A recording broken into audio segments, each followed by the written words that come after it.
Want to know why? Ask how. Howard, the humongous. The Russians have hacked our election. And no one in our government seems sufficiently outraged to investigate and stop it.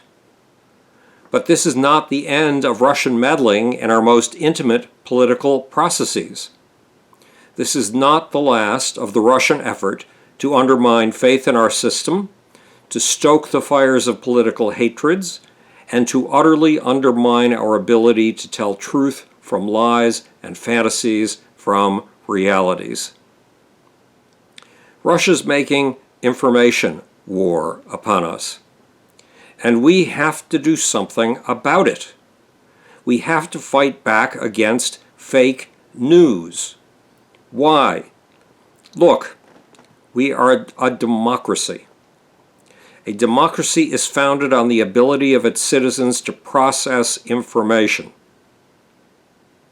When our informational apparatus is corrupted by a steady stream of disinformation, our democratic decisions are likely to be suicidal, especially if that disinformation comes from an enemy who wants us fooled and bamboozled with an easily manipulated fool in the White House. You know the evidence for this Russian hack of the American mind already, and you may well regard it as liberal propaganda. But it's not. America's 17 security agencies have concluded unanimously that the hacks of emails from Hillary Clinton's campaign and from her campaign manager John Podesta were Russian in origin and had been okayed at the highest level, meaning that the hacks of our presidential election were ordered by Vladimir Putin. Note something strange about those election hacks. Not a single leaked memo or leaked email came from the Republican Party or the emails of any Republican candidates.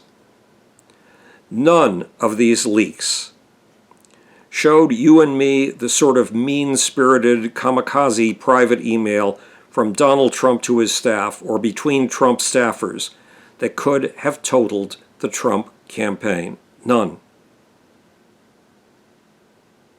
Meaning that Vladimir Putin favored a very specific candidate, a delusional fool who could be manipulated with one of the cheapest tools in the world, praise.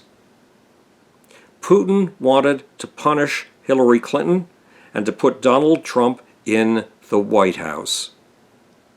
Research by 3 experts at the Foreign Policy Research Institute, by breathtakingly precise Esquire magazine reporter Thomas Rid, and by the Washington Post national technology reporter Craig Timberg, turned up a Russian disinformation machine, a machine that uses thousands of botnets, hundreds of full-time internet trolls, a global English language media outlet with a mix of real news, outlandish stories, and grotesque anti-Semitism, RT, and what the Washington Post calls networks of websites and social media accounts.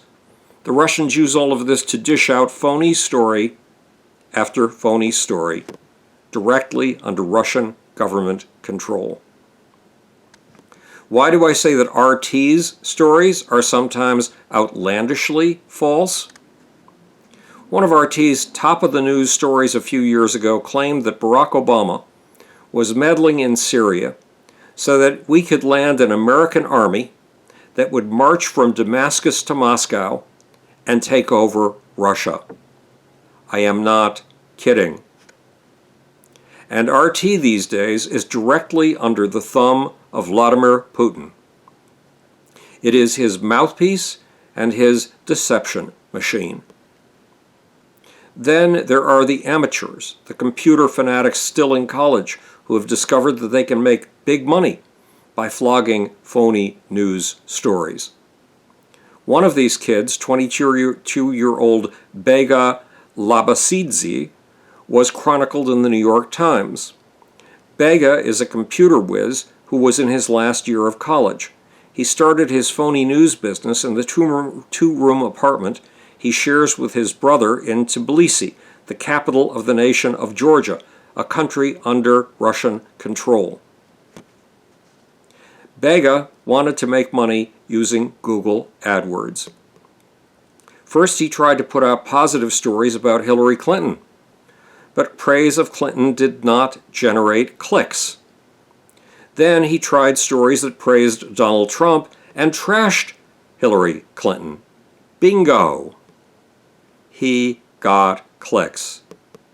And he made as much as $6,000 a month off of those clicks, simply by trashing Hillary Clinton and boosting Donald Trump.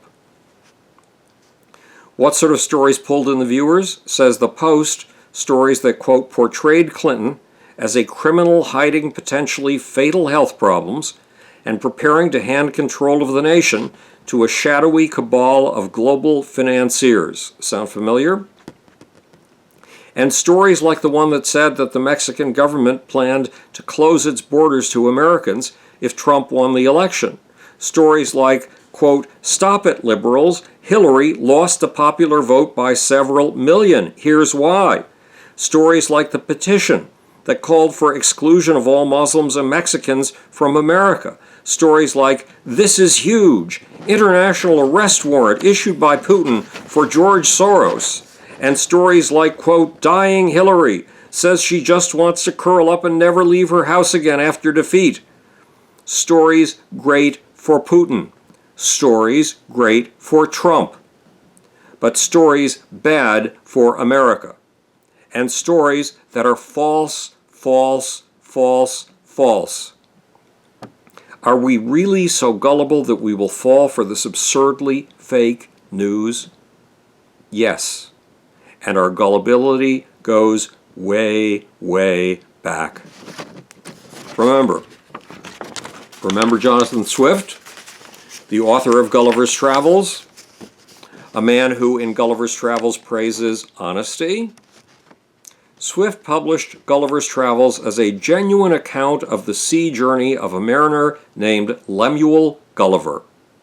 The book's full title was Travels into Several Remote Nations of the World in 4 parts by Lemuel Gulliver, first a surgeon and then a captain of several ships. In other words, Swift passed off the book as a genuine autobiography. Gulliver's Travels was fake news. Where am I? Jonathan Swift also published a series of 3 phony almanacs under a pseudonym. His goal was to strike out at a commercially successful astrologer he disliked. The almanacs predicted the death of the astrologer, then reported that that death had actually occurred. Not nice if you're on the receiving end of this, but more fake news. At about the same time, a man with a profession no one had heard of before, a journalist, Daniel Defoe, published 2 entire books of fiction. Nothing was wrong with that, right? But both of those books, Moll Flanders and Robinson Crusoe, claimed to be real accounts of real deeds written by the real people who had undergone those deeds. Moll Flanders, a professional criminal, and Robinson Crusoe, a discoverer sailing his ship to unknown lands. The full title of Moll Flanders says it all. Are you ready? This really does say it all. The fortunes and misfortunes of the famous Moll Flanders, who was born in Newgate, that's a prison, and during a life of continued variety for 80 years, besides her childhood, was 12 years a whore, 5 times a wife, whereof once to her own brother, 12 years a thief, 8 years a transported felon in Virginia, at last grew rich, lived honest, and died a penitent, written from her own memorandums. In other words, Moll Flanders wasn't what you've been told in college. It wasn't just one of the very first novels. It was presented as absolute truth. It was fake news. Then there's the full title of Robinson Crusoe, The Life and Strange, Surprising Adventures of Robinson Crusoe of York, mariner who lived 28 years all alone in an uninhabited island on the coast of America near the mouth of the great river of Orinoco, having been cast on shore by shipwreck wherein all the men perished but himself. That's the end of the title. Oh no, it's not the end of the title. With an account of how he was at last strangely delivered by pirates. Again, this was not presented as fiction. It was fake news. Yes, all three of these classics of Western literature, Gulliver's Travels, Moll Flanders, and Robinson Crusoe, every single one of them were presented as genuine, authentic memoirs. And all three books were fakes. Frauds, phonies. All three were fake news. Then, over 100 years later, a new information technology came along. It was called the penny newspaper. And not quite as new information technology kept growing, the magazine. The two, the penny newspaper and the magazine, reached mass audiences of a size no periodical had ever seen before. As many as 18,000 of a single penny newspaper sold in a single day. That was unheard of. And unto this new information technology came, guess who? Edgar Allan Poe. You know Poe, the great literary genius, the author of The Raven, The Fall of the House of Usher, and The Telltale Heart. But Edgar Allan Poe, this literary great, put together, guess what? 6 press hoaxes. Yes, 6. His first, which appeared in the Southern Literary Magazine in 1835, claimed to be the account of a balloonist named Hans Pfaall. Hans Pfaall, the story says, had flown his lighter-than-air machine to, brace yourself, the moon. Then Pfaall had spent 5 years living with the moon's inhabitants. This was not presented as fiction, it was presented as fact. And a lot of readers fell for it. It was fake news. The same year, 1835, a reporter for the king of the penny newspapers, the very first one, the New York Sun, scored a huge scoop.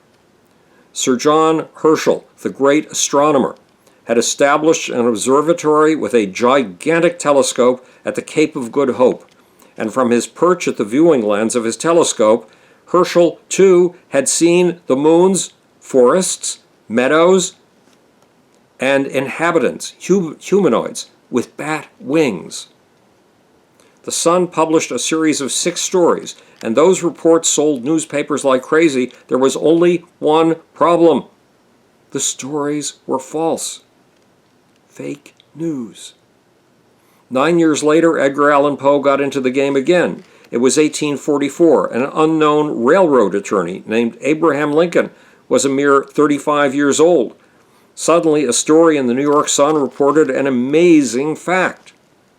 A European balloonist named Monk Mason had taken off from England headed for Paris. He had been hit with contrary winds, and he had been blown out over the ocean.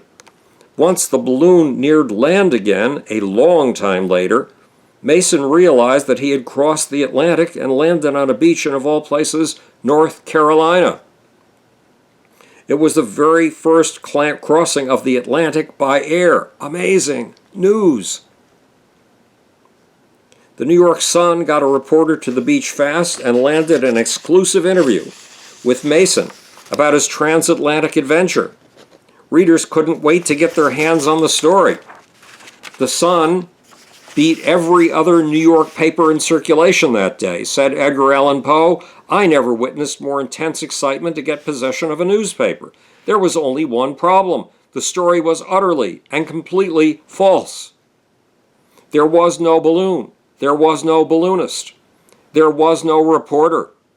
The man writing up all of this was the master of fantasy who noted the New York Sun's incredible circulation jump, Edgar Allan Poe. Poe loved the gullibility of the public so much he called his era the epic of the hoax. He could just as easily have called it the epic of fake news. Harmless hoaxes are one thing, though I really don't approve of them. Hoaxes injecting lies into America's political discourse and portraying those lies as truths are another, especially when these spurts of fake news come from a foreign power, a power intent on undermining the American system and intent on undermining Western civilization. Especially when these gushers of fake news come from a dictator who wants to see fascist-style dictatorships take over America and all the nations of Europe. Putin is also doing this in every European country. But we are his really big target. Dictatorships, he wants to see dictatorships run by rulers who will bow to the fake news master, praise him, imitate him, and give him anything he wants, including the Ukraine, including Latvia, Lithuania, and Estonia. Who is the man trying to puppeteer the American and European democracies? Who is the wizard of fake news? Vladimir Putin. And the new Republican-controlled Congress, Senate, and White House seem determined to let Putin get away with it. Hillary Clinton won the popular election for president by, at the latest count, over 2 million votes. But an unhinged man with no moral compass is about to enter the White House. And if you listen very carefully, you can hear Vladimir Putin laughing and ordering yet more reams of fake news. This is Howard the Humongous speaking to you from the future. It is really big time your job and my job to make. Or, want to know why? Ask how. And now for that slimy, sleazy, phony, fake little off button.